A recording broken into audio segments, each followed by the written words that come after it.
So welcome to the For Your Thoughts podcast, where psychology, pop culture, and self meet. I'm here with Joy Ofodu. I said it right, I believe. Hey. Hey. So storyteller, content creator, influential techie, and I want to add like comedian to the roster because you are hilarious as all hell. And Thank also you. just like you just really, I'm not sure if you're a dating expert because I really don't even like the term expert for anybody, but I feel like you know a lot and you have a good perspective that is very necessary. And very funny. It's truly a gem, I believe. And when it comes to the topic, I believe that you're really like wise on it. So I'm really excited and evolve. So I'm really excited to like dive into all things dating, tech, and just who you are as a person overall. So first, we're going to start off with a game. It's called For Your Thoughts. Kind of like just answer the question, but like your first thought. Whatever is like the first thing you think of, just a quick rapid fire type thing. And it's like a dating tech edition. Or more so dating, but yeah, let's go for it. Okay. I'm ready to be unready. All right. So Danny, Lay, and DaBaby. Messy, right? YouTube Messy. couples. YouTube couples. Funny. Right. Okay. Kanye West saying that God will bring him and Kim K back together. Jesus. For real. Dating. Be offense. Be offense on buckets. Like for both sides. Like let's just cut it. If it's in the back, make sure I'm in the front. If it's in the front, make sure I'm in the back. Oh my God. Okay. Like dating apps. Yummy. Okay. Love at first sight. Possible. The Metaverse. Yes. NFTs. I'm in there. Okay. Jade and Will. Inspirational. I agree. I love it. Oh my God, I agree. Biggest red flag. Psychological harm. Okay. Biggest green flag. Consent. Yes. Okay. So attraction. So I guess biggest attraction. Like what's one thing you're just like, yes. Oh, I love me a man with a big nose and a big face. Yes. When he has a big, wide African nose. And I love that. Features. I'm talking, give me forehead, give me cheeks, give me chin, give me beard. Just the give me those. Surface. The black African-American, yes. Surface area, lips, all that. Just surface area. I love it. Biggest turn off. Biggest turn off? Mm-hmm. I think like true mean-spiritedness. That's gross. Right. Okay, so go to for love song. Like when you're in love, like you're in the thick of it. Into the thick of like you like it's a bit them first couple of like 4 weeks or so, and you're just like, Oh man, Crush by David Archuleta talking about do you ever think when we're all alone? Oh, where this thing could go. Yes. It just speaks to those early moments of trying to just figure it out. I love it. Okay, go to breakup song. Like when it's like the sad part though, like when you're sad. Not even when you're like, when you're, you wake up and you're like, all right, I'm gonna be okay. Nah, I'm talking about like the day after or day of. Oh man. I'm gonna do Shout Out to My Ex by Little Mix. You're really quite the man. You made my heart break. You made me who I am. Or Texting My Ex by T-Pain featuring Tiffany Evans. Because he's how does that go? Ooh, now I'm texting my ex. Don't look good. I'm just talking about. It's like, I can remember back in together we was in love. Yeah. I've been thinking of you. Please tell me that I'm the one you're thinking of. Yeah. I just can't forget you now since I met you down in the club. This your shit. This your jam. Oh, that song will get me on my knees. It. I'm like, have I heard it? I'm like, I'm sure I know it, but it's not coming to mind. So now I'm going to go jam it after. Be like, girl, yes. Yes, most of it is literally just him and Tiffany shouting, screaming, so it's good. Yes, I love Tiffany Evans, so that's perfect. Okay, so that was fun. Okay, let's get into the podcast, into everything. Like I said, this is going to be like about you and your mental health journey, your healing journey, just who you are as a person and dating, tech, fun, whatever we get into. Yeah. So I love to ask people like, who were they? Who are they now? And like, where do they see their path heading? Wow. In general, or we're talking about dating? In general, who you? Wow, who was I? I was a very imaginative excited, extroverted, loud, maybe brash kind of kid. Hey, do you want to see my talent? I'm going to do a dance for you. Don't care whether you said yes or no. We're just going to start doing the Right. dance. I was that kid, put myself out there, always like deeply involved, perhaps overly involved in activities. So that's who I was. Mm-hmm. Um, who I am now is, I think, a mixture of an introvert and an extrovert. I've really learned how to draw energy from myself. I'm still this techie. I'm still imaginative and dreaming up stories, writing them, Mm-hmm. and getting y'all, to be in on the journey and Yes. have a little taste of my stories through Instagram and through what I do on, on TikTok and on my site. And I think I have a lot of power. I'm someone who loves myself. I love what's in store for me. I love those around me. I have really made peace and space with like who I have in my life and why, what I'm doing and why, what I'm not doing and when I can get to that. And so there's been Mm-hmm. just a lot of sorting. And so if I was someone who was running too fast, I'm currently someone who is slowing down while Love also that. glowing up. Yes. And I think where I'm going or who I'm going to be is like I'm getting a taste of it now, but like someone who is internationally renowned, someone who commands a lot of power and attention and influence. And so there's a bit of a responsibility there because I can feel it coming. People have been saying it since I was little, Mm-hmm. and now it's kind of happening. So I think I'm someone who will continue to be able to employ people, put money in people's hands, opportunity in people's Right. hands, but is really like crafting and creating on my own terms and just actively pitching someone who doesn't necessarily see any limits in terms of the partnerships that I can create or the impact that I can have, but is just consistently working to meet those limits. So, I yeah. love that. I love it. I love it. So what made you make content that gravitated towards dating? Like, where did that part of everything come from? I was in a relationship that was lovely. Okay. It was a lovely fairy tale for like 7 years, which is a long time for some Like people. what? Like when was this of your life? Like what age? This was from 16 onward. So when I was Okay. 16, we started dating. Okay. So it was very high school sweethearty. And I, it's like one of those loves you can't choose. It just kind of like finds you. I'd always been a kid who had like crushes and who, wanted that like story and it just didn't come, crush after crush Mm-hmm. after crush, unrequited. And so I dealt with a lot of that and then finally met someone who was feeling what I was feeling at the same time, Timing. to give me those David Archuleta crush feelings, you know what I mean? Right. And so that was wild. And we got into, an amazing relationship. We're super honest with each other. We grew together. We grew up together. And then after that relationship came to its natural end, unexpected, very unexpected. But when it Mm-hmm. did come to its natural end, I was launched back into the dating pool and went, oh my gosh, like this stuff is so funny. Like it's cracking me Yeah. up. I'm trying to laugh through these experiences. It's also kind of scary. It's also very exciting. It's also really like I was just feeling overwhelming emotions about the dating experience. So I said, let me funnel this into video. I had seen other short form video creators like Paris Howard and Brittany Broski, some of whom I worked with like at my job.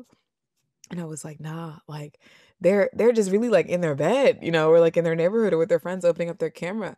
So I think I made a conscious decision like I'm not just somebody who can be entertained by my favorite creators, but I can also do the entertaining. Like you Right. don't need to just be a fan, you know what I mean? Like I just got into regularly posting. There was no like I'm a marketer and I'm a marketing scientist. So I think Mm-hmm. it's kind of tough for me to like take it easy or be really casual or chill about how I share. You feel like you need to like perfect everything. But I said, let dating videos be my one space where I'm just telling my story, coming up with these characters, those funny little thoughts you have while you're in the shower, you're in the kitchen where you're just like, that would be Yeah. funny. Instead of keeping those inside, I'll scribble them down on like a note really quickly or a post-it or my phone and then make sure I actually act them out for everybody to laugh with Right. me. I love that. So when you say your relationship naturally came to a natural ending, like what do you expound on that a little bit? And how did it was it a healthy ending? And like, do you have any advice for people who might be in that phase? Yes, it was Like healthy. how So did you know, you know? we both knew at the exact same time. So I think what's Wow. crazy is like when you're with a partner in a healthy relationship, especially for something like 7 years, you're talking every day Like, you two know each other's cognition, you know, when they pause, what it means, you know, when they're excited about something, you know, how to support them, how to leave them alone, how to give them their space. So we had deeply learned each other and always had imagined a future together.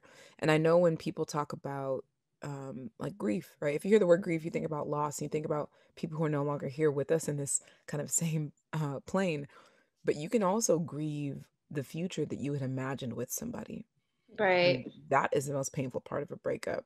So a healthy breakup to me, though I hadn't given it much thought because I didn't think we would break up, but a healthy breakup to me looked like one in which we knew that if we were no longer serving each other's needs, or if the future that we had imagined was no longer going to be possible, that both of us would withdraw from it. And so Right. I think both of you being very honest about what that point is for you, both of you speaking about it, like as soon as it does come up for you, not letting things fester or linger. Right. So when I say it was literally in the span of a phone conversation where things were, you know, going along as they normally do, you know, had sent I love yous just a couple hours before, when we got into a conversation about a private topic, it it illuminated just how much we had both grown in different directions that we had never talked about before. And so it wasn't this like I think some couples, especially on TV, you see couples, they have problems, they're fighting, we didn't fight. I never fought with my ex. Mm-hmm. We didn't have those. You know, you're not it's not us against each other, it's us versus the problem, or it's us versus the discomfort. And I think that's how we always approach things. So even in the breakup, it wasn't some kind of bitter thing. Like people were volunteering, Joy, we can watch movies. Let me get you some ice cream. I can come home. And my friends did. God bless them. I love my friends. They sent me flowers and they sent Mm-hmm. me smoothies and they sent me self-care stuff, you know, candles, face stuff, which was so sweet, you know, to help with my grief because they knew that I was grieving, but I wasn't mad. I wasn't Right. angry. I wasn't trying to hold on to something that no longer served me. And so, my tip, I guess, in breakups is when you feel that point coming, like, you know, Talk about it. immediately give voice to it, talk about it, confront it. Don't let it have power over you. And if you know that there's a future that you imagine with your partner that's no longer possible, it's okay to like disengage and move on. We think about relationships as things that have to be forever because of how they're romanticized, I think, in media. And breakups to be this thing that are so dark and so deep and so horrible.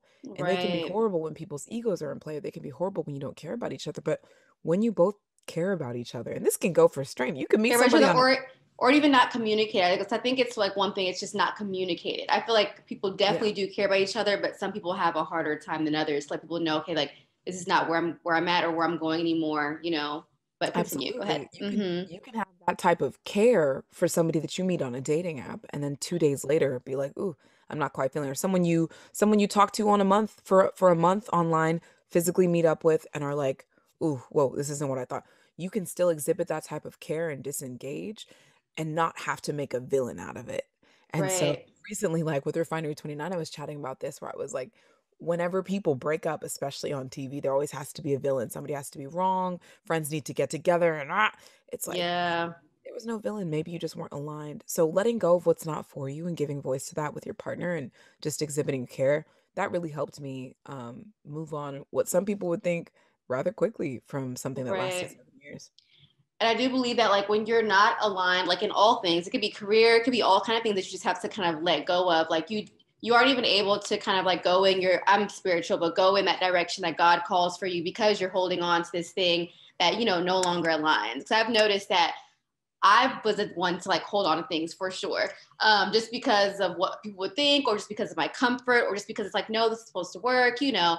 And so, but after every breakup, it's like my whole life glows the hell up. It's like everything just gets better.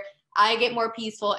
Everything starts to make so much more sense. But I guess it's like having that perspective of like the natural, the healthy, the communicative is a much better way to go than just kind of holding on to something that just does not align anymore. And it's okay. It's gonna hurt. It's gonna hurt. Just like how when someone dies, it hurts, but it's a natural cycle of life, you know?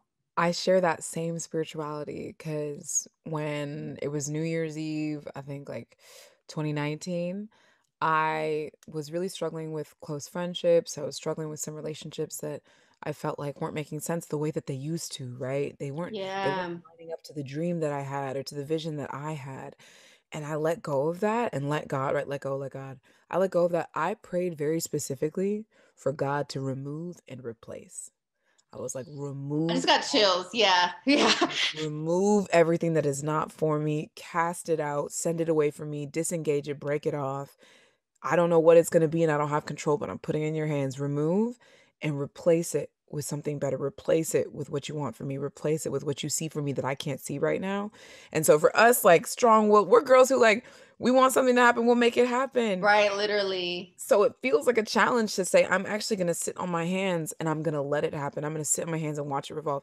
And when I tell you the majority, like if I had 6 very close relationships, 5 of them gone, right? Or 5 of them dramatically changed, right? Or reduced or bye. Like, and that was it was so tough, but I needed that. I needed that And realignment. like when it was happening, did you know, okay, this is what this is, like this is I what I could prayed tell. for? You could I could tell. literally in every single, because it's so, I think the best types of breakups again are like communicated. So every single time it was communicated to me, or I got the courage or I got the strength to break up, right? With each kind of like little engagement or relationship or opportunity, right? Sometimes it's not attached to a person, but a direction you thought you were going in. Every single time I broke up or it was communicated to me, I was like, oh wow, this is it. Oh wait, I didn't mean this one. And that Right. included my relationship of 7 years. When I was praying on that, I had no idea. I had no idea I Right. was putting that into the pot. I had Oh my God. no clue. But I mean, lo and behold, it was maybe like 4 to 5 months after I had prayed that, like Right. that came about too. That So something similar happened to me before. Like it was like a situationship, I want to say, but I just remember feeling just really like internally conflicted, like jealous feelings and things like that, that like were just not of me or of God at all. And I remember just like crying one day and I was just like, God, whatever it is, like, I was not thinking it was him. I was like, don't take my nigga now. Don't take him. Don't take him away. I like the rest of it. Right. But I was like, take away whatever that is, or like whatever I need to go through to, heal from whatever this is, like, please take it away. And literally 2 weeks later, he was out of here. Like, he's still around, but, he was out of here for me to realize what that was internally, like, not because it was him. He was great, but it was like all internally with me. So that's crazy. Hurt for me comes from, and I had to realize this, like maybe almost to a character flaw, right? Hurt comes from the fantasies that I set up about the roles that people are supposed to play in my life and the roles that I'm supposed to play in people's life. Yeah. I cannot control that. So for me, 2019 to 2021 was a huge slope of recognizing that I am not in control. Whatever your spirituality might be, we are not in control of other people's actions. We are not in control of how our actions are received. We can influence, but we can't control. So all relationship navigation, all career navigation to me came from recognizing that, hey, there are things that I deeply want. There are things I'm passionate about, but I can't control everything. All I can do is like try to be a good person, respond to my core values when I'm being taken out of character, to try to exit those situations. Like you mentioned, if I feel jealous, if I feel angry, if I feel petty, if I feel like I want to snap back, it's not in my character. Like I'm being taken outside of myself. It's time to like step away. It's time to move away. And so that is to me like the navigation. It's just like put your best foot forward, try your best, still dream. Don't punish yourself for being. That's the thing. You get really shameful about stuff like that too. Because everything around us is telling us that, like, oh, if you're a girl who, you want, like, especially in this kind of like heteronormative, like construct, right? Like you dream of a guy and you like get him nice things and you want his attention, blah, blah, blah, that like makes you a simp and that makes you desperate and that makes you crazy. Right. I think like for Black women, yes, the numbers are stacked up against us, especially like in the dating realm. When you start to dream crazy, that just might be your superpower. That just might be your strength. Don't let anybody tell you. Don't you can let people say whatever they want because you don't have control, but don't feel embarrassed about the best and most creative parts of you because that's who you are. Come on, the dream of a future with somebody that you just met, like talent. Hello, can we get you into TV and film writing? Like, come on. The whole thing. Like I'm the type to like notice like if a guy like needs some new face wash or whatever, and it could be like maybe 4 or 3 weeks in, and my friend's like, "Are you really buying that for him?" Like you gotta like I guess like put guys on ice or act like too cool for school or act like you don't like them. But it's like I do like you. Like why would I act like I don't? It don't make no sense. Like it makes no sense at all. So also with with dating and stuff like that. I think you mentioned in your Refinery 29 podcast episode about kind of like not always being the chosen one. And I feel like I definitely related to that in the sense of like, we're both of darker complexion, growing up, of course. Of course, we're glowed the hell up now, but and we always were, but how it was back in the day, especially being first generation and all those things. So I did want to know like your thoughts on that and like how you feel even now, because I do like in my research, in a sense, it's like I can tell that the people who are chosen, this wifey look, is somebody who isn't as boisterous as us, is somebody who isn't as dark skinned as us, is somebody who doesn't have the features as us.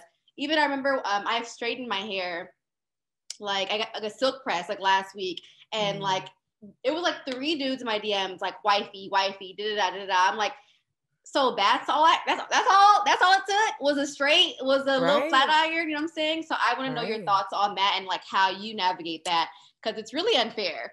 It's not unfair because like whatever, but it's like what? It's just they say, yeah, baby, I'll see you in that hot comb. You're like, what?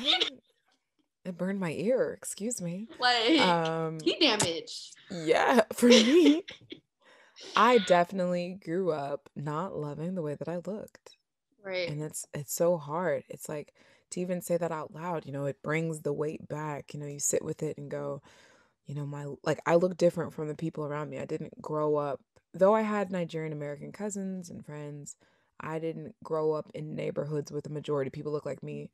I didn't grow up watching a TV, film, magazine, billboard, video game scene where I was preferred, where I was put first, where I was idolized, where I was on a pedestal.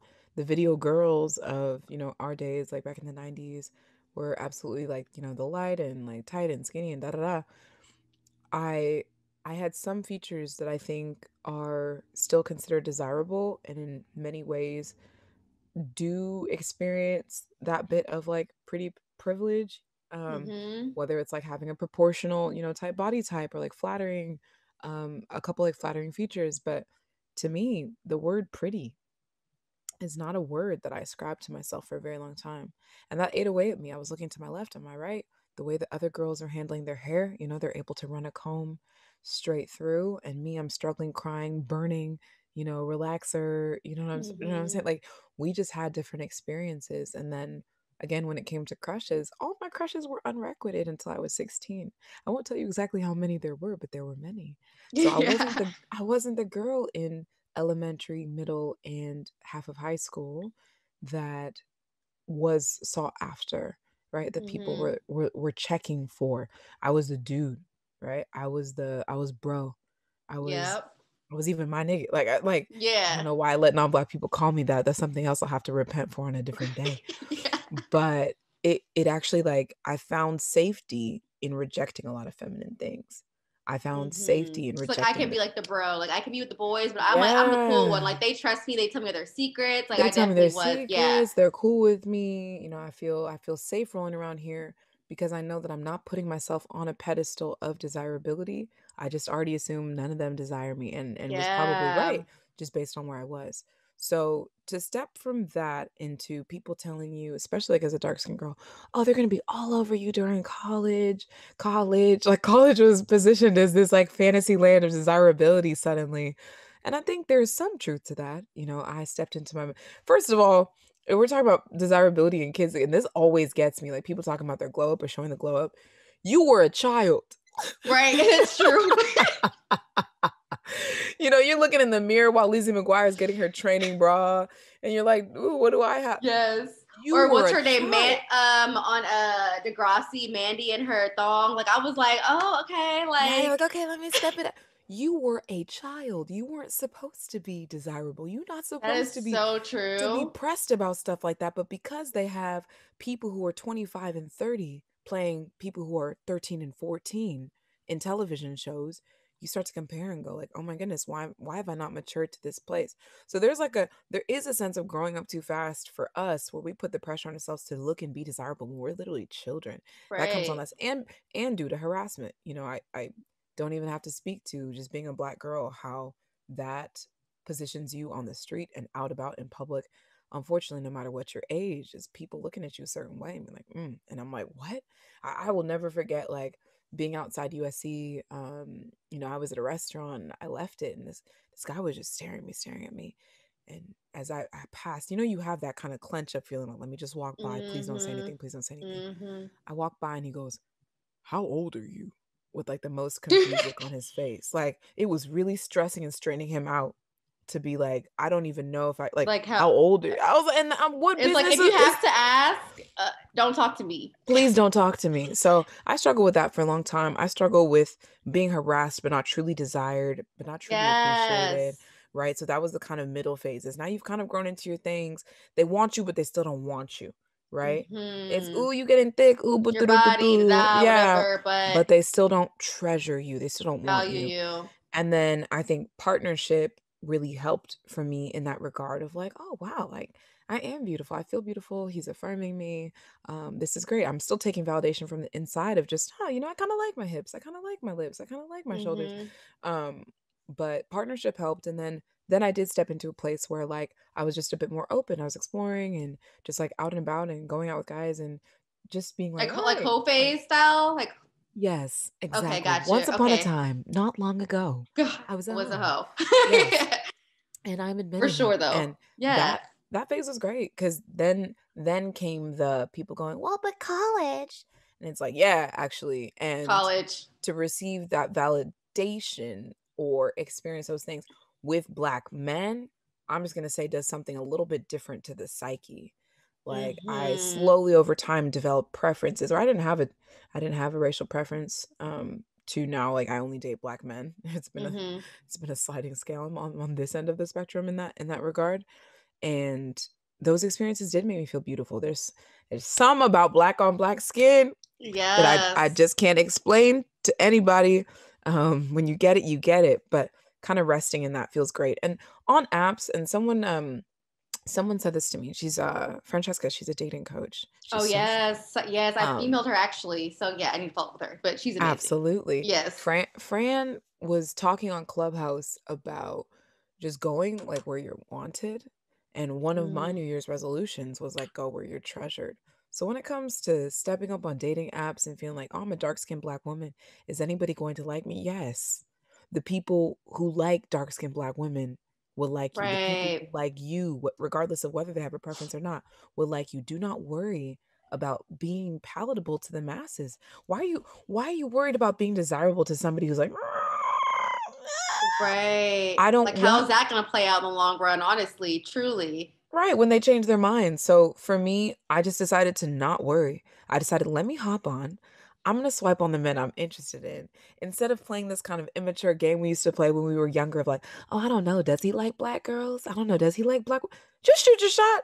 Like, right. If you don't, he don't. If he don't, he won't respond. And if he does, it's on and popping. And that little game you play with yourself of getting sick to your stomach of like, oh, well, does he like Black girl? If you don't, right? So whatever is for you is going to find you. It won't miss you, right? You can read into that as deep as you want. But when it comes to the apps, perhaps we aren't the most swiped on. And best believe other Black men, other dark-skinned Black men that are not easy to find on these apps. You need to do a lot of sifting. One app that kind of changed the game in that regard is Black or BLK. It's popping over there. You're laughing. It's 99-ish% Black is like what I'll say. Okay, right? So it's easy. So there's no gotcha. There's no question, or Hinge that allows you to filter for race. Right. I don't know if there's other apps that let you do that. I think on the League, I did indicate my preference. The League is, it's based on like your LinkedIn and your kind of professional graph. Right. So on the League, I indicated my preference. It'll run out after a certain amount of time. Hinge was just like, if there's no more Black men, they'll just stop showing people like, well, that's it. And that's it for today. You found all the Negroes.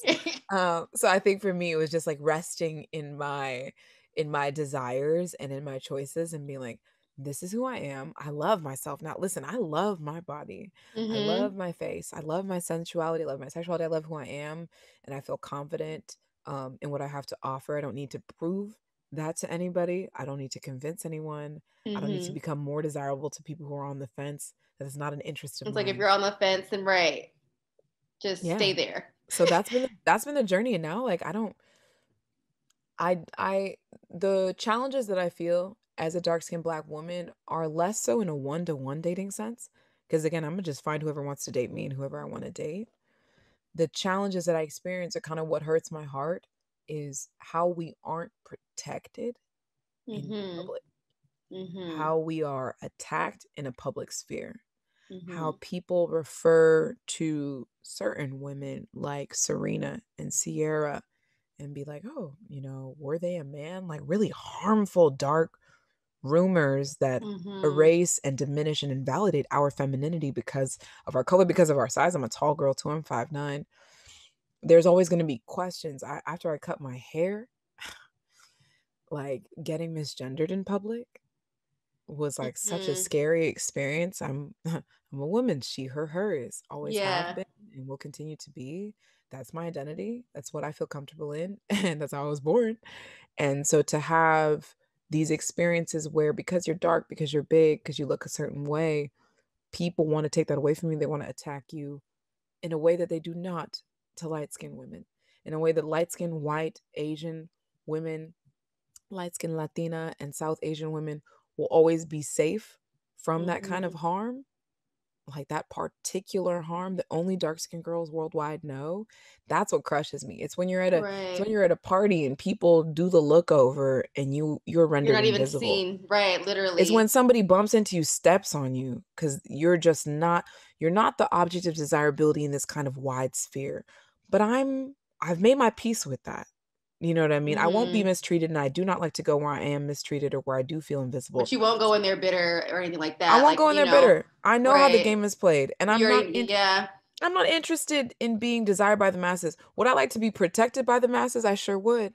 But until that day And we deserve comes, to be. We deserve to be. and we deserve it. But until that day comes, I'm just going to stay in spaces where I feel protected and respected. I'm going to go into spaces where I don't and know what I'm up against, and then I'm going to spend time with people who validate and affirm me, and that's the game now. But I am in a Right. much happier place That is than I so was true. when I was a kid, for sure. That is so true. For me, I'm 4'11", was very much so skinny, like growing up. Definitely got into my Kenyan body, like everything's, popping out now as I'm older. But when Yes. I was younger, of course, I was skinny, I was small, I was overly nice, I think because of that, overly nice. And then also just like a good person because like that was the way that I was seen, and also the same thing, like I was definitely like the little sister of the boys, like, or this, whatever the case may be.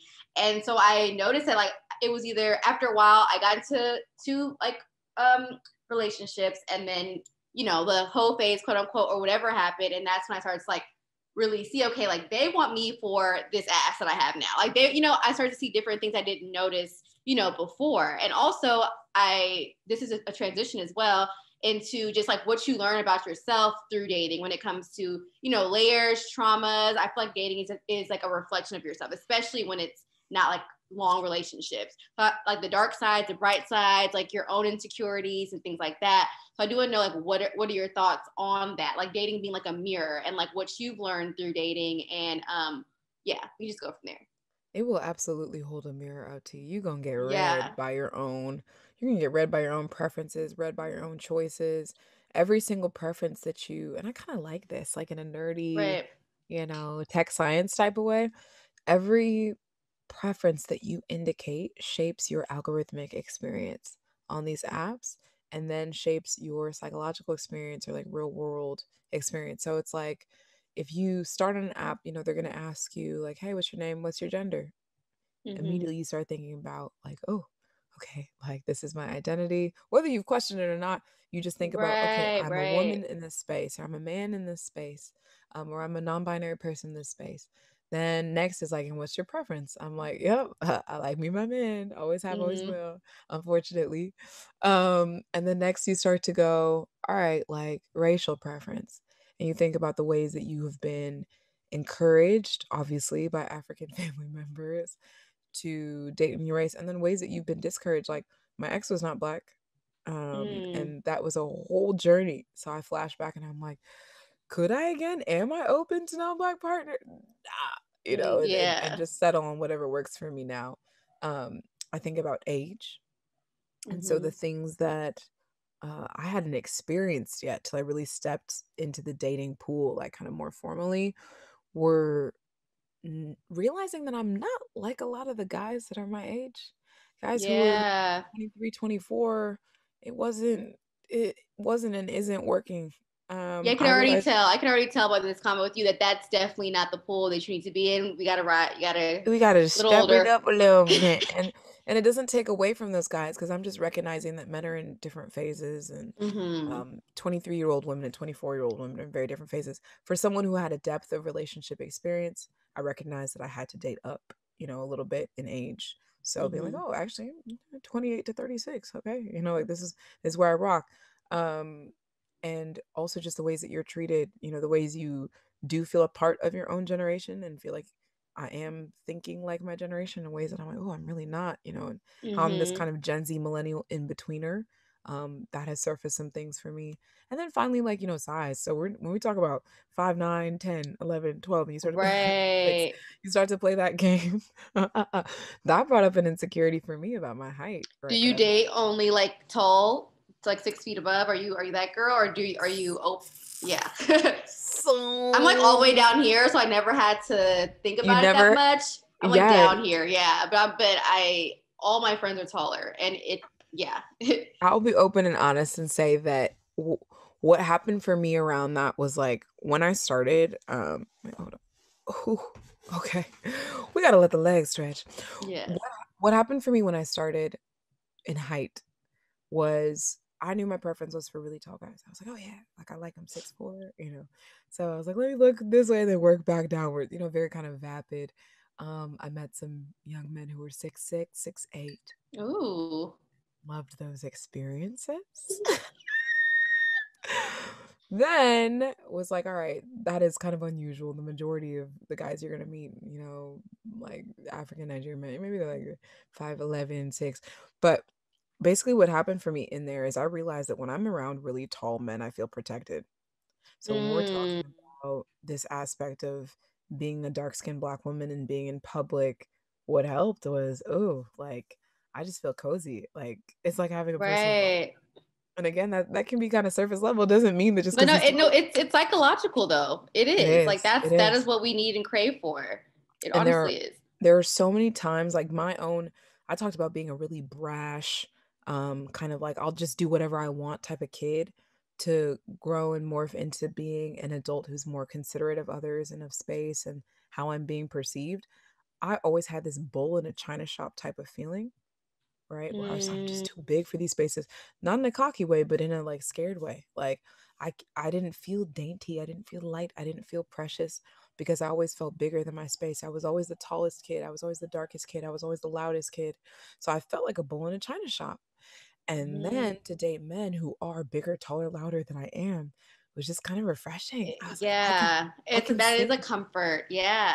I can sink back. I can step back. You're going to step in front of me. And I made this joke in one of my videos it's called When He Pays. And it's just I've seen that one. That simple pleasure when a man gets in front of you with his elbow or his body, like body blocks you out. And he's like, no, I got this. You're like, oh, it just does something for me. Yes. Because I get to be small in that moment. Because I get delicate, gentle, and shrink. When a man, kind of stops you and he moves to the other side of the sidewalk, or he's gonna sit in a different type of chair so he has like a better view of the room, so he can just like look out for you. Those tiny little things I didn't valued, cherished, all those things. They matter so much. Because I didn't have that initially, I told myself that I didn't care. But the truth is, I always wanted those things. I always wanted the gestures, the flowers, the protection. So height brought up all those things for me. Height brought up the types of shoes I choose to wear when I go out on dates. And when it comes to dating apps, men are usually adding 1 to 2 inches. So I heard. Yeah. If this man says he's 5'11", he's 5'8". If this man says he's 6 foot, he's 5'10". They want to be tall so bad. For no reason. Because just be honest. I have dated men who are more so like at my height, like even slightly below, and like that, it won't bother you after a time. Because it's just, again, it's for me. It's not like I'm saying, oh, men who are shorter are not worthy, or men who are. God, no, we love our short kings. Yes. I actually think short kings are our future. I think they're going to lead us to victory. It's just about. And short men have that thing. Just let you know. They have that special the little je ne sais quoi. They have that, yes. They sure do keep it on them. And so it was good for me to like check that within myself and be like, okay, I'm actually much more open on height than I thought I was. Yes, I like this experience of being protected, but someone doesn't need to be 6'4", 6'8" to make you feel protected, right? They just have to be there with you and present and know things about you, know what bothers you, know what you're afraid of, and kind of just stand in that with you. So that's what dating brought up for me, those kind of traumas. Like I've had experiences where, like dating a shorter guy, I was on a date and he said offhand, this was obviously pointing to his insecurity, but he said, like, he was, pulling me into like a picnic blanket or whatever. Come here, my big girl. Oh God. I said, oh God. What did you do after that? I did like 10 in the steps. moment, And I was in the moment. I was trying to be polite, but like I said, like, what? Like I questioned. I'm confrontational, so if you say something like doesn't sit well with me, I'm gonna call it out. So just like little experiences like that didn't make me feel great. Dating is a process where you consistently feel like you are being put forth and then rejected. You're being put forth and it's not enough. You're being put forth and chosen second. You're being put forth and placed on a delay. You're on a shelf. So you need to be okay with, like, yeah, you're going to have some experiences where you feel extremely validated, extremely excited to be on that day. Like I felt like I'm in a freaking fairy tale notebook, picked up and spun around at the park. Like I've had some great experiences. And with those, you're also going to have ones for which you are not the priority for the person that connected with you on the app that still doesn't know you. You're going to have ones where that person's after you way too hard. And you realize so this is another one, the balance between availability and unavailability. And you talked about that, how when someone is unavailable, how that can feel kind of exciting. And how when someone's hyper available, you're like, ugh. Right. Or when you are making when you're making yourself hyper available, you start to be like, ooh, am I doing too, like, no. Right.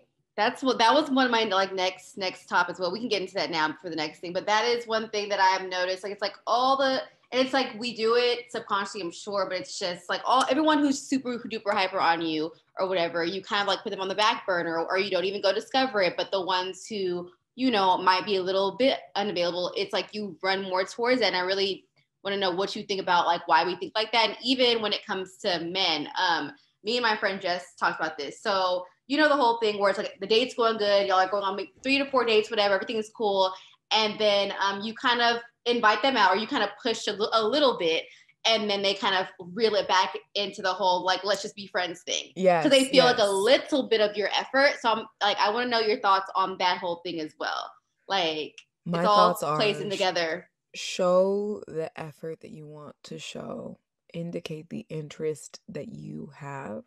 And do not let some scared little boy or girl or person run you out of your natural pursuit. Like, if you are somebody who goes to go get the things you want and you see somebody you like, say something.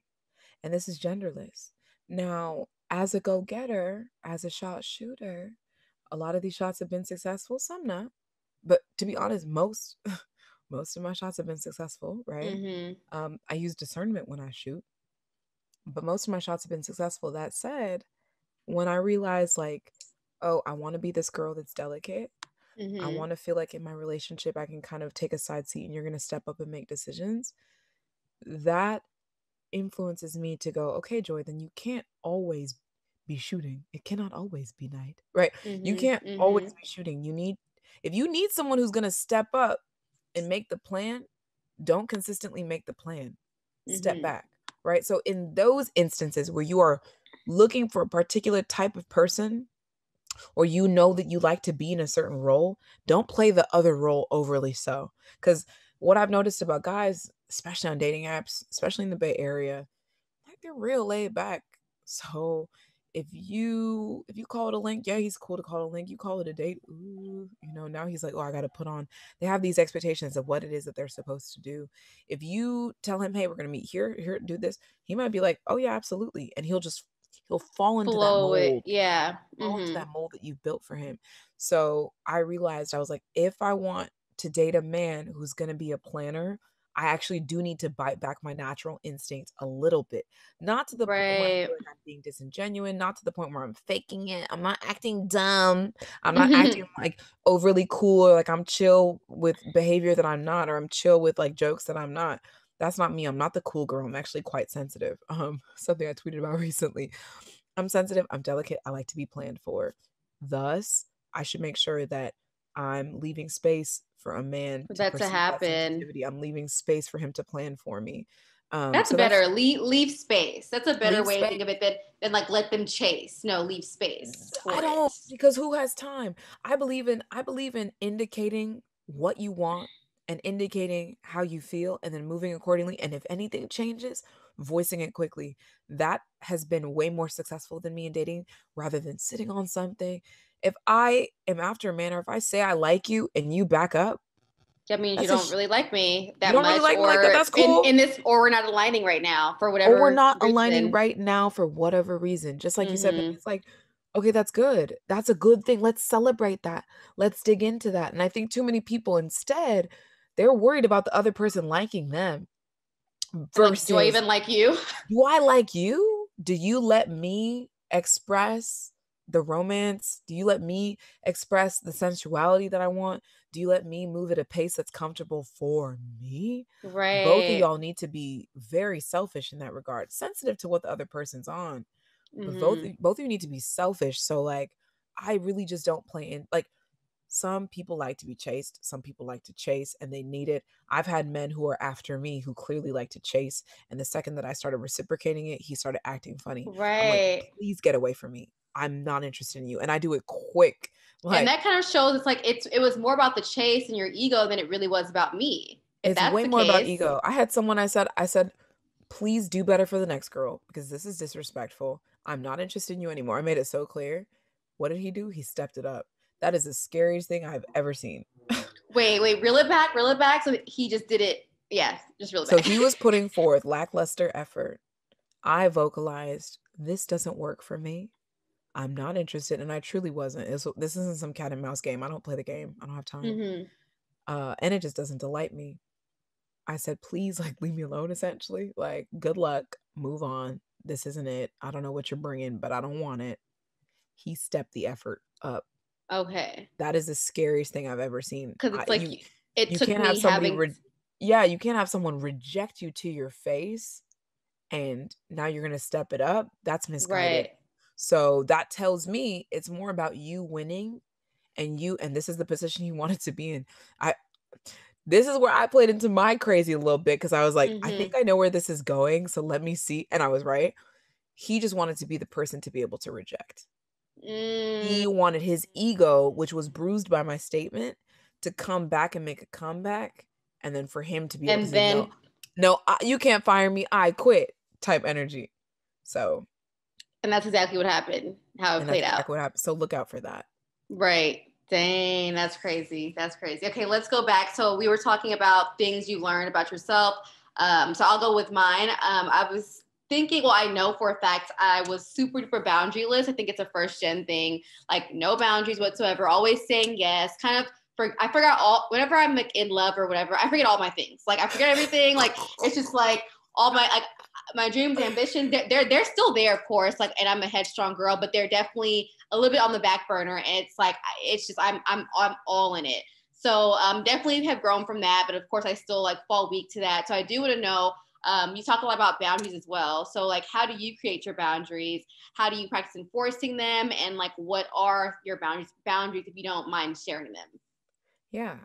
Again, how you create them is, and how do you not forget your things, because you are on it when it comes to your career, everything, and all of your everything that's outside of your everyday job. So it's like, how do you date and do it all together? But that stuff matters just so deeply to me that I can't mess with it. I won't mess with it. Right. Mm-hmm. If it's, oh, we're gonna do this, no, I don't care that you're working right now, like come over. No. Like it's to the point where I think I'm a very logical, analytical person and dater sometimes, to where yes, I like you, yes, I like having fun with you, but like my master's program comes first, my job comes first, my family will always come first, my health comes before any of the things I just mentioned. So, and God comes first, right? So whenever I feel like I'm being pulled from those things or straight, or it's messing with my core values, it actually just becomes unattractive to me. I'm not someone who is motivated by extreme risk. I believe in taking a leap, right? I like the excitement. I like a little thrill. I like a little, ooh, what? Stop it. No, here? Out here? I like a little bit of that, but never to the point where it's going to compromise like my safety or like my future. And so Right. it's to the point where anything that's going to compromise that, my physical safety, my emotional safety, it just becomes so unattractive to me that my constitution kicks in and I shut it down. I can't be tempted. Or acknowledging, because I think it's about acknowledgement. When you start to accept duality that exists within you about how you feel, I think it better enables you to move through things. So like mentally for me, I practice having dual thoughts. So I can say, wow, I would really like to, run off in this kind of fairy tale way with this person I just met. And I wonder where that could take me. I can hold space for that thought and accept that that is a desire that I have. And then also hold a completely separate space that's the logical one, right? The angel or whatever on your shoulder. That's like, hey, this isn't safe. You don't know him. You don't know him. I have a story for you after this. I'm gonna tell you the story later. It's not for the pod, but I'll message you. Yeah. You got that angel on your shoulder that's like, I know I'm gonna sound crazy, but I don't know who this man is. And it's okay to listen to that and have both thoughts and accept that they're both valid, and then just go, I'm gonna choose the thing that keeps me safe. So that's how I maintain my boundaries. When they are crossed, don't wait and let it be a number of different things. I think people do this in relationships. You start to think that you need to be nice and give allowance to people and go, right. Or that you're understanding and being empathetic. Yeah. You're like, you yelled at me and I don't like that, but let me just, I'll just wait till you do it again 3, 4, 5 more times so that I can determine that you actually are somebody who yells. And then after you do that, then I'll talk to you about it. Nah, like the first infraction should be addressed, right? And not from an accusatory place, but from a, hey, you did this thing that triggered me, right, in a certain way. And just don't let those things stack up before you bring them up. That passivity is something that I know people do with me because I have a,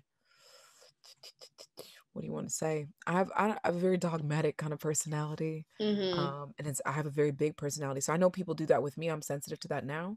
I wasn't before. I'm sensitive to that now. And then also when I myself feel, that just doesn't feel quite right in my stomach, I'm going to say something. So that's how I set my boundaries. Boundaries in relationships, for me, I think are like pretty basic. Again, like, don't make me feel physically unsafe. Don't do risky things with me. We're not going to be speeding down the highway, just because you want to flex. That's not impressive to me. I really like to be paid for on the first date. So that's not a boundary I need to say, but it's something I can watch. I always have my own money just in case, but that's something I'm going to watch. Like I don't do a cute fake out at the table. You know that cute fake out I'm not pulling anything out. Huh? Like who? Like, probably never. I'm just kidding. Like I'm not pulling it for a while. No, and I haven't. I don't remember the last time I paid on a first date or that I bought my wallet on because why? So like that's a boundary type thing that I have, or it's more so an expectation. But I don't need to give voice to it. I can just watch it happen. You cannot be mean to me. It's so simple. You can't be mean to me. You can't yell at me. You can't you can't control me. Right. There's this laugh. You're so just like there are some decisions I'm gonna let you in on. There's some things I'm gonna ask your input on, but like I'm not living by your rules. I'm not living by any man's rules, right? Like so there are just some things I want to build a space with my partner, my future partner, where we're making decisions together. Absolutely. I revel in that. And I love when a man decides things. I promise you I do. I love when I can toss up and just, if I'm looking unsure and he notices that, just that's sensitivity. Yeah. People think it's masculine energy. That's actually, to me, that's quite feminine energy. He picks up on this girl's unsure and he goes, let's go here. Especially as like someone, like people always probably think you have the answer or you have and so that feels good for that to happen. It feels great. So a boundary is like, don't control me, but like, please step up, like when you need to. And so I've got those, and it's just a really simple things to the point where if anyone is mean to me, if anyone ever does yell at me, if anyone does make me feel physically unsafe, if we ever are fighting, if you are insulting me, what is the reason that I would stay in that intimate relationship? I don't need to tolerate what is the that. reason? What is the reason? Why are you being weird to me? Right? I don't need that. So those are some of my boundaries. And I just, and the way you have to enforce them, it's got to be so 0 to 1 or 1 to 0. Like, don't waver. There are some boundaries that it's like somebody can violate and you can tool around a little bit and only you can decide what those are. But I have some, it doesn't matter how great you've been. Don't start to count, well, he did this and she did that and they were really kind to me in these moments. It was just this one. There are some I have now that are so 1 to 0, and that's what helps me keep my peace. I will. You miss a date with me. You are 2 hours late. You are what? I'm gonna cut it off right there. I don't care what your intention was. I don't care what was going on. I don't care that you're. I appreciate that you're sorry. I'll acknowledge and I'll accept your apology, but I'm moving on. Right. No, that's good.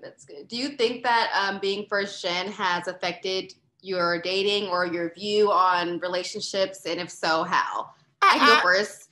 Like, please. Definitely, yeah. So for me, I would say that like my mom didn't date. Like, not to say that their marriage was arranged at all, but I think she dated one guy before, but not even dating. It was like, okay, let's see if this works, and it didn't. And then it was my dad. So she didn't know anything about dating. And like how like Lori Harvey and like Marjorie, I feel like Marjorie gave Lori the game, you know what I'm saying? In a sense, in whatever way. And I don't think that I got that much at all. And my mom actually like lives vicariously through us, like through our dating experience. It's so cute, so cute. So I feel like I had to figure it out on my own with cousins maybe, but they didn't know either. So yeah, that's my whole thing. I think so. I'm in a very similar boat to you, right? Where parents don't really open up about that type of stuff. It's just not in our culture and it's not our way.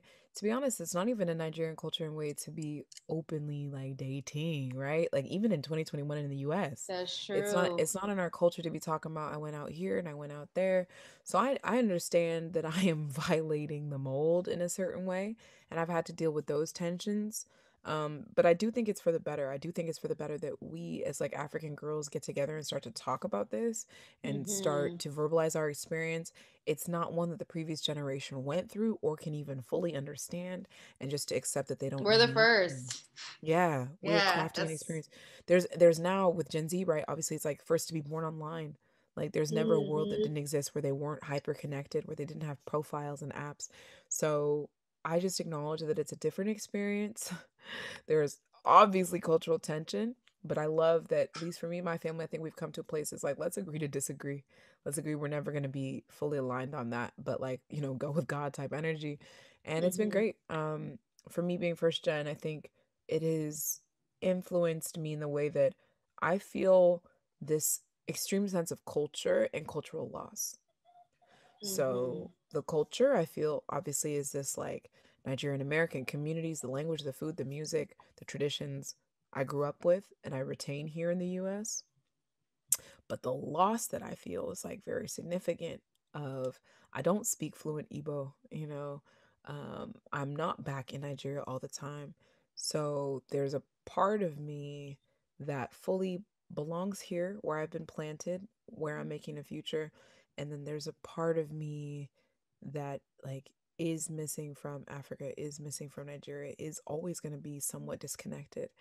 So what dating did, and especially as I kind of leaned into my preference of like only dating Black men, is like I truly have a preference to date African men. Like I would like to preserve some of those cultural traditions. I would like to surface some of them up, whether it's my Nigerian culture or another culture.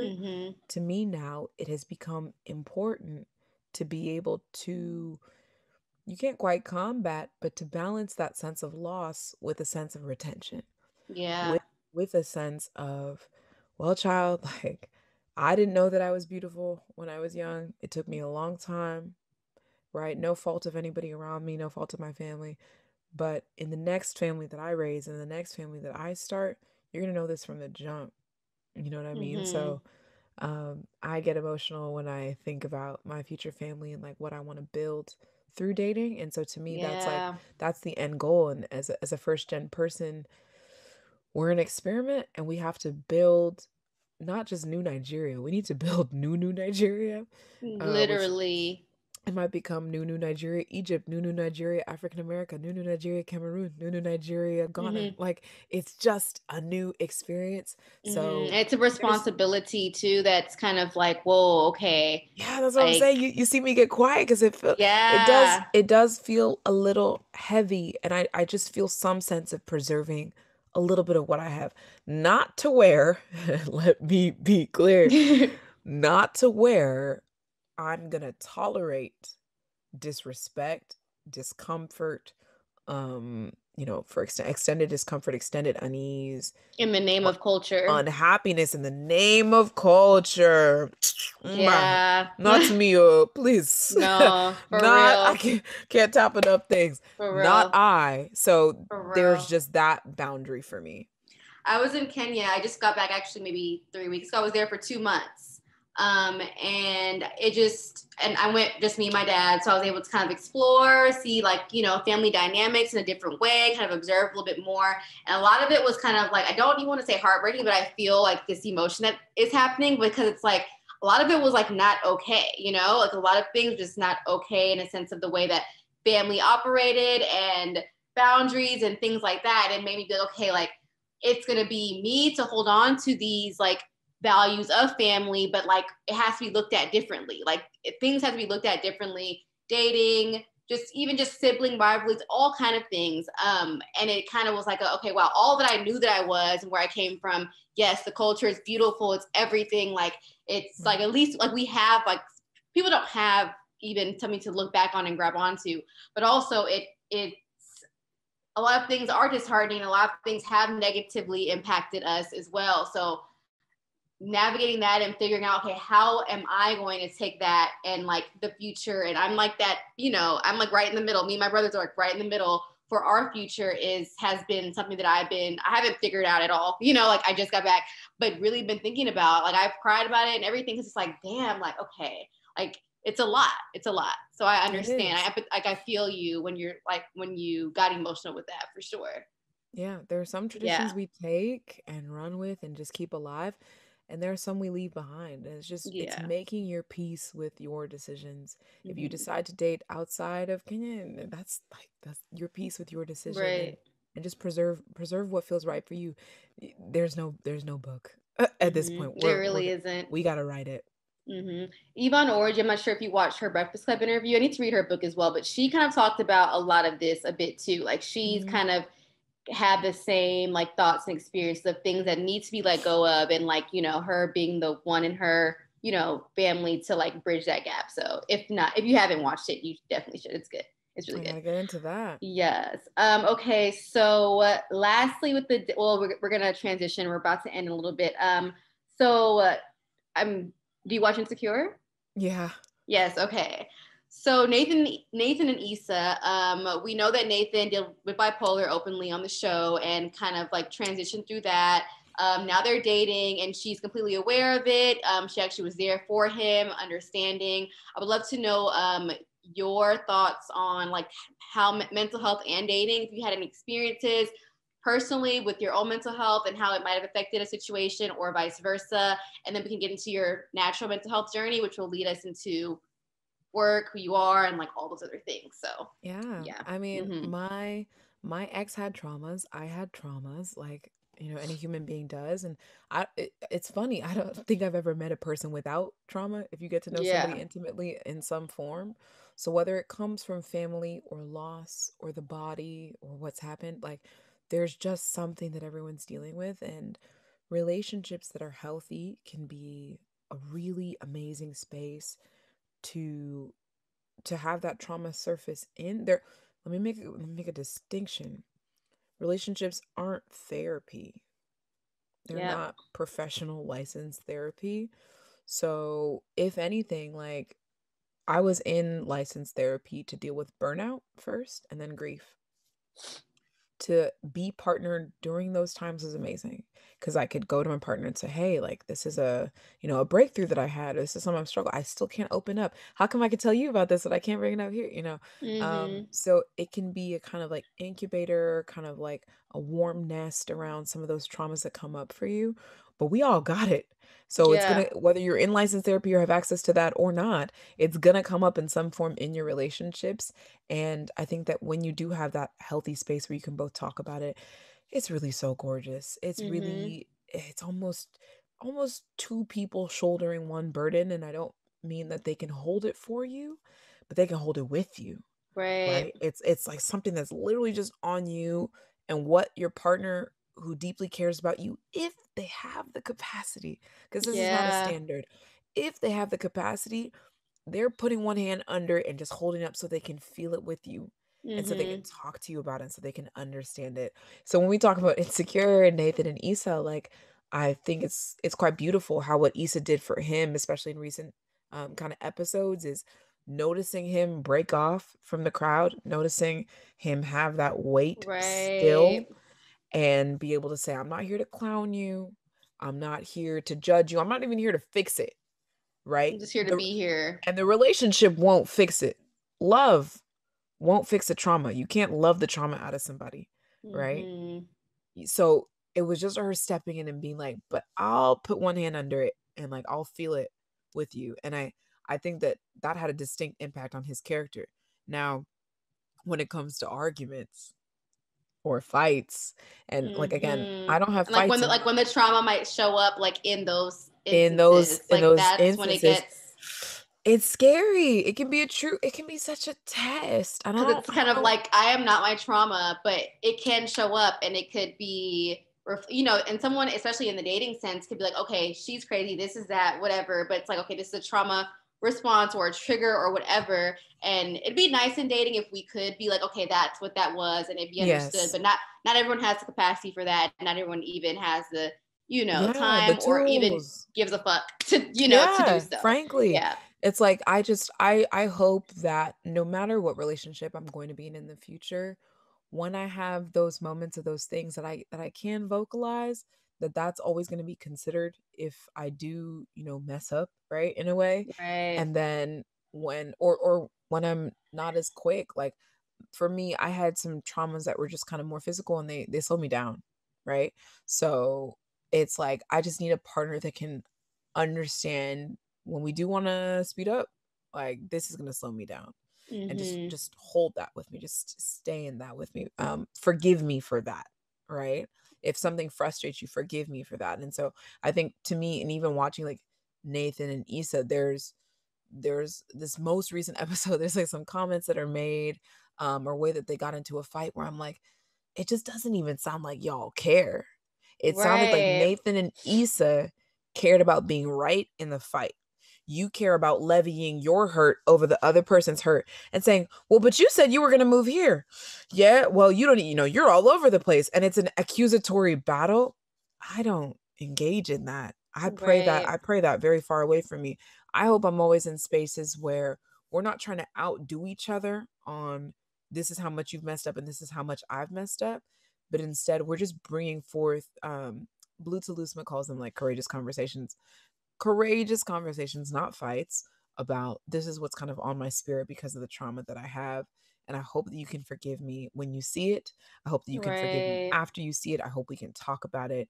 I hope you know that it's not a reflection of how I feel about you, but it is my response to something that has happened in my past. So the more and more it said courageous conversations. Yeah, courageous conversations. Okay. That instead of fights, right? Because I think Nathan and Issa started to have a courageous conversation in a recent episode, but then it turned into a fight. Because Nathan verbalized, it's just these people at work. That was courageous of him, right? To even quote unquote complain about that, right? For him to even vent to her, like, I was hurt today at work. If she had read a little bit more, which you can't be a mind reader, but if she had read a little bit more into his body language, I think she would have realized he needs a listening ear right now. He doesn't need. And she didn't know exactly what he said. Like, we know what the guy said to him at work. Like, she didn't know how deep it was. She's like, oh, some work shit. Yeah. She didn't take the time. She didn't take the time. You got to know that not every partner is going to be ready to open up about their traumas right away. They're not going to be ready to share with you, hey, this is what happened to me when I was 5, or this is my relationship with my dad. It might take years for some fears to come out. It might take years. So just recognizing that it's not that people are going to present themselves as soon as you start dating in the first month and they lay everything flat and then it's boop, and this is who I am, sign the dotted line. But that we're ever evolving. 7 years of a relationship taught me that much. It taught me, yes, I'm accepting and loving and excited about who you are right now, but I understand that we're on a lifelong journey. So how you feel about X or how you respond to X this year could very well change in 2 days, could very well change in 1 year, in 5. So you just have to kind of be forgiving and be flexible. And again, when something no longer serves you, whether or not it is someone's trauma, how they're processing it, how you're processing it together, you don't have the emotional bandwidth for it anymore. It's okay to not villainize, and it's okay to just show care and separate. Very much so true. So we can go on to who you are, and well, this is all of who you are as well. But I feel like showing up for yourself when you're dating, showing up as yourself when you're dating is another thing. I know some people kind of like mold to, you know, who this person wants or whatever the case may be. But I feel like you show up as yourself on the internet, I'm sure at work and just like everywhere. So I do want to know, what was your journey stepping into yourself like so fully, boldly, and fearlessly? And what do you think stops people from living that way? For me, it was like, I feel like a cognitive dissonance if I'm in a physical space and I can't be me. So if I'm being asked to show up and it's like, oh no, but just leave this part at home. Oh yeah, you can be, you can be on a date with me, but I don't like girls who boo boo boo. Right? What? Like, you're really cool except this, but we can keep. No, thank you, keep it. So what encourages me to fully step into myself is there's a they call it like flow, right? When your brain is in flow. There is such a flow that I feel romantically, emotionally, when I'm in a space where I'm being fully validated, fully cared for, fully protected, fully held, fully seen, appreciated, doted on. I need all that. And to have a taste of that, especially for so long, right? Like in my last relationship, to have a taste of that, I know that it's not that it needs to be identical, but these things do need to be met. This world is just too wide. This life is too long. Opportunities are too abundant. And there are 7 billion people, probably more than that now, on the planet, to where you don't need to try to make your puzzle piece fit or, chop off a bit of that puzzle piece to try to fit into what somebody's looking for. Right. So I believe in compromise. I believe in shifting your behavior to be non-triggering to a partner. I believe in being sensitive to what they want and need and stepping up in ways that might make them happy, speaking their love language, not yours. Yeah. I believe in all that. But I also know that for me, when I have been in those spaces that are blissful and loving and treasuring, that is such a good taste and such a good feeling that when I'm not, it just doesn't add up. So I'm just I'm always motivated to get back to that. Just get out of there, right? To get out of there and get back to that feeling that I felt that just made me feel like, whether it's career, romance, intimate friendships, there's a feeling for me of home. And it's so special and so unique. It's like being in my own home. Thankfully I have a positive association with home. There's a feeling of I'm at home in you. I'm at home in it's like a poem I wrote where I was just kind of like juggling like these ideas of like love and partnership, and I wrote it, and it was like something to the effect of, if I can find home with you and with you and with you, then home must be in myself. Wow, that's so good. Right? If I felt it with him and him and him and at this party and in this space and in this state and during this, then the common denominator is me. That's so good. Yeah. It's a home that I feel within myself that is activated by certain people, and that I also should be able to feel entirely alone. So when you asked me about who I was and who I am, extrovert me, who I was, I thought that I had to find that. I thought I had to chase that. I thought being constantly connected to people was the only way for me to feel it, because that's when I felt most alive. And now I realize, partnered or not, baby, like single for over a year and loving it, I feel that home within myself. It's so good. That's so good. Okay.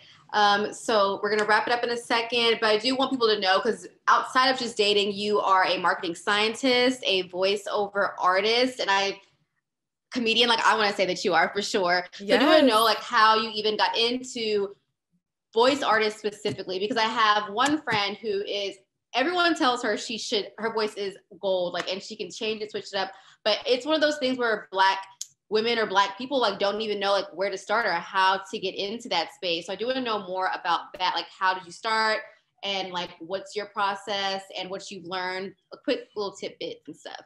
Yeah, on my Instagram, that's instagram.com/Joy Ofodu, JOYO, F as in Femi, O, D as in dog, U, Joy Ofodu.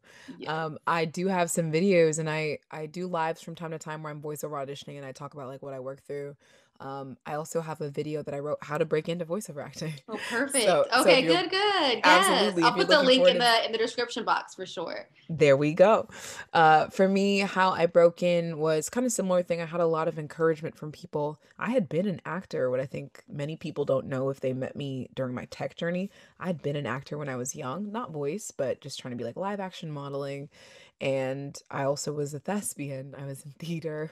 That's how you and my brother me and met. Yeah. Absolutely. met, yes. That theater kid singing in IHOP energy is something that we connected on for sure. So I retained that through my professional life, being up on stages in front of people, pitching, speaking.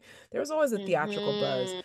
Comedy is how I process life. So I was always cracking jokes. But to take those things, hey, you're funny. Hey, you're a really good actor. Hey, and to take those compliments seriously, what I needed to do was just kind of like invest in the equipment, that I wanted to be able to sound truly good. Because so much about success in voice is the quality of the sound, right? Just as much as there is an art, and it's great that you can project different types of voices and types of characters, so much of it is how you literally sound. It's the engineering of how you sound. So teaching myself mics, teaching myself Audacity, which is a free program that I got. That's a software. Anybody online can download it. Those things, plus the business acumen of me as a marketing scientist, I know how to market myself. I can market anything, but I know how to market myself. So taking that to be like, all right, we're going to set up a strategy whereby I roll being a voice actor into my identity. And if you do follow my comedy on Instagram or TikTok, you'll notice I voice everything. Yeah, no, it sounds so good. And just like it's the best. Literally, it sounds amazing. Thank you. All those voices you hear of like men or dudes or whatever, that's all me. It's like, all you, yeah. So I've been practicing, and I think with voice acting, just like having that practice is so important. You don't want the opportunities to present to you before you're quite ready. So getting ready by being in the gym, it's literally been over a year for me of character.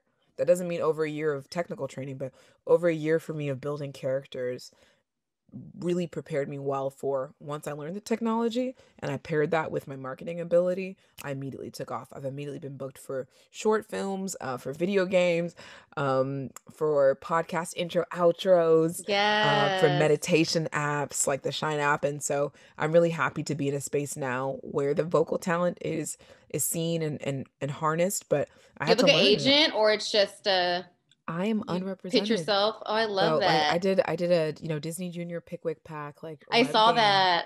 Thank you. I was like, you sounded amazing. Right, it's time like that's to play. A talent. Like, let's go. I love it. So all of that is me. All of that is me pitching. It's me being online. I've always been a child of the internet. I've always used it as a resource, as a tool, not as an inhibitor. I see opportunity is abundant. I chase it. And when it's not there, guess what I do? I create it. Yes. This was me in entertainment. It's me in tech. It's me in marketing. It's me in voice acting. If I don't see it, I will come up with an idea and I will email you. And suddenly, where you didn't even think to have a voice as part of the project, there's mine. I love that. As a gift. As a gift to you. Like, here you go. Like, here you go.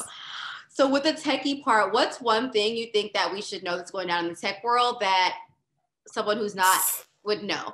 like NFT, Metaverse, all these new things. I loved your Meta Boost skin. I'm not sure, was it Meta Bay? That was it. I sent it to this one dude I talked to. Let me say talk to. He's like, super NFT, like sending me all this stuff. I definitely sent him that when I was like, yeah, this is you. I'm weak. I think just to be aware of things like that, whether it's the metaverse or NFTs, this Web3 development is like coming out as fast. It's already here, and people are already winning majorly. When I had heard about crypto and stuff like that, I was so reluctant, resistant. I was like, that just doesn't even fit in what I have. Even if I was interested, I just recognized that I had my master's program, I had full-time job, I had creation. It couldn't. You're still in your master's program right now? Oh no, I graduated. Okay. We completed it. Okay. It was a whirlwind year of a master's degree, but I had all those things as priorities at the time. So I knew that even if I have an interest in getting ahead here and in competing and keeping up with the Joneses per se, I physically can't.